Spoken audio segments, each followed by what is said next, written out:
Hey, founders, ever feel like you're drowning in a flood of dashboards, charts, feedback loops, and a Slack thread about your NPS score from 2019?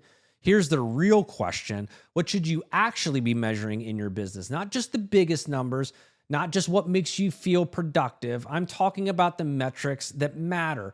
Let's break it down on this episode of An Acquired Taste. Peter Drucker was famous for saying, what gets measured gets managed. In simplest terms, you can't manage what you don't measure. And in business, there's a lot of data that can be collected, analyzed, measured.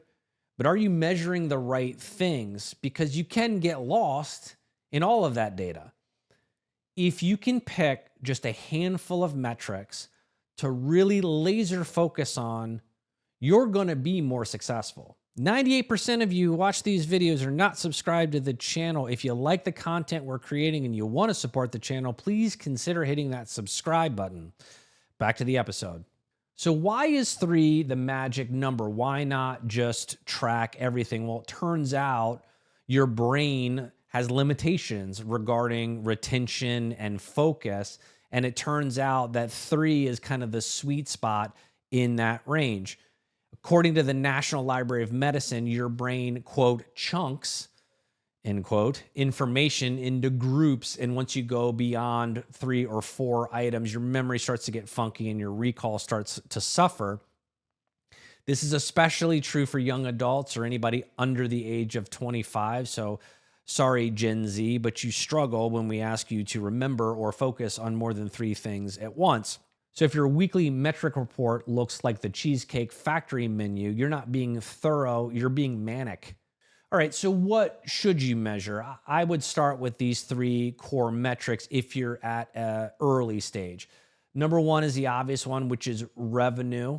It's crucial at every stage, but during the first 18 months of operation, certainly during the first 18 months of revenue generation, once you start generating revenue, that metric helps you validate the market. It helps it validate your product within that market and the viability of your pricing and positioning. So in simplest terms, if you're able to get people to pay you for that product at that price in the market to which you're trying to, or in which you're trying to attract interest, that's going to be the signal if you're on the right track or not.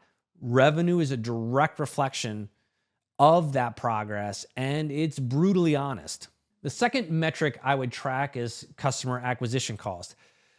This is boring. It's boring to you, it's boring to me, but there's a reason why you track it. You need to know how much it costs to get a new customer. If your CAC is super high, you're losing runway faster than you may realize. If your acquisition cost actually exceeds the value of the customer, or it takes 15 plus months to break even from your acquisition cost to the revenue generated by that customer, you're in real trouble. The third metric I would recommend focusing on at an early stage is customer retention or churn. Acquiring customers is incredibly important. Retaining them may actually be more important because that's where your growth lives. If you retain customers and acquire customers simultaneously, you're going to grow. You're going to grow week over week, month over month, quarter over quarter, year over year. That high retention rate also tells you that your customers are happy. There's some loyalty there and they're sticky. That matters when you go to raise more money in the future, showing that you have those loyal and sticky customers, that your revenue is predictable because of it, and it's going to make it a lot easier for you to raise money under favorable terms. Low retention just means the opposite. So let's assume you've gotten to the growth stage of your company, or at least the point at which you can go to lunch with your co-founders and you don't have to share a meal.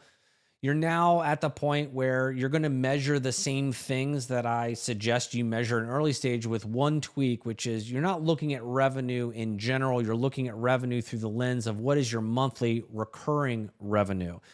This helps you understand your progress. This helps you understand your revenue trends month over month. Again, it's also where your incremental growth or hopefully exponential growth is coming from.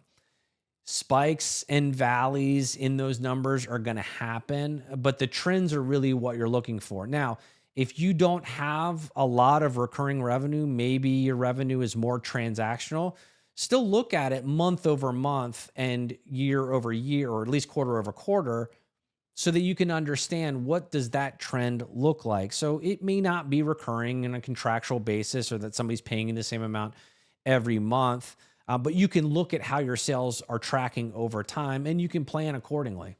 Here's the thing though, metrics are lag indicators, meaning they're only showing you what has already happened. The inputs that go into creating those outputs, like the effort, the resources, the personnel, the marketing assets, whatever that may be, those inputs affect those outputs. And what you want to be able to do sooner rather than later is be able to zoom in or zoom out from any one metric to understand what is affecting those outcomes. So let's say, for example, you have a really good month. You're going to want to understand what was it about that month that made it so good. If I'm just looking at a static end of the month number that says our sales were up 120% and I go, great, what's next month going to look like?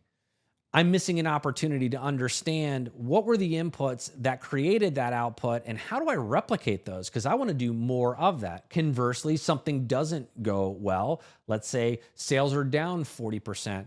You're going to want to drill down into the inputs that made that output happen.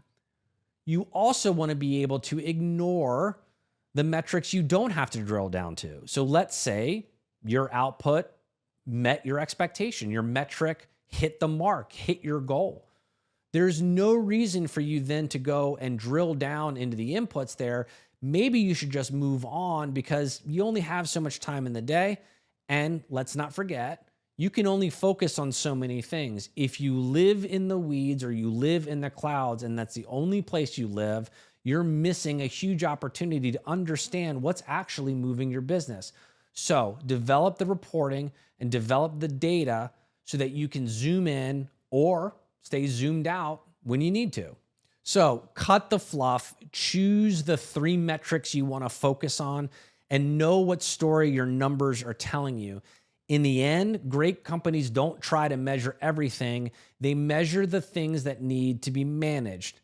As always, like, comment, and subscribe. We'll see you next time.